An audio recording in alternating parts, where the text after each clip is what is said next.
morning, Ma'am Maria and Sir Hartono.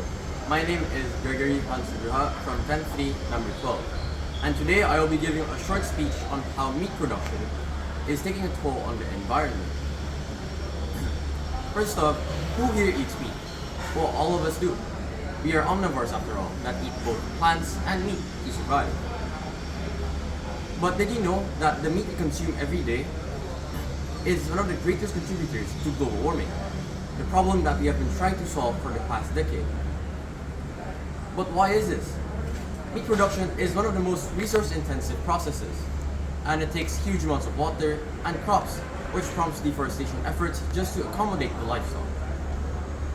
In addition to that, meat production also increases risks for contaminated waterways and pollution from fertilizers, pesticides, and animal waste.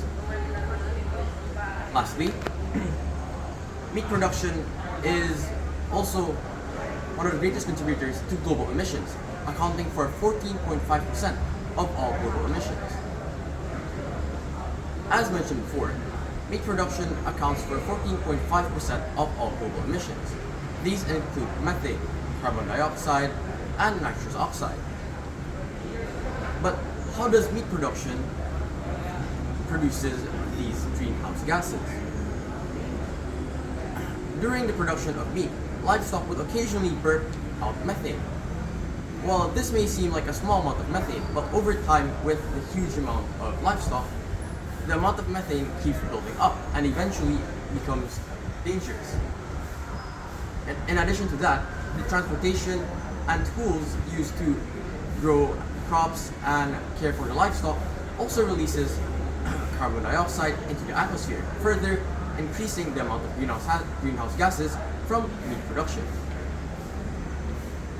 With the rising amount of greenhouse gases, eventually the atmosphere is hostile and would trap sunlight, which increases the Earth's temperature.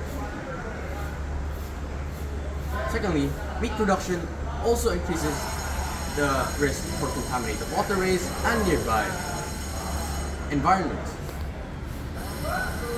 And this is not just a theory. In fact, a few years ago in North Carolina, a few residents reported contaminated waterways due to pesticides and animal waste that run off to the rivers, which contaminated their waters and causing the waters to be unusable. Lastly, meat production also prompts deforestation efforts. To produce a single kilogram of beef, 15,000 liters of water are used, and 70 out of 76 million tons of soy grown in the US is used for feeding cattle. This is concerning, as it shows how the majority of crops grown in the US is used for livestock alone.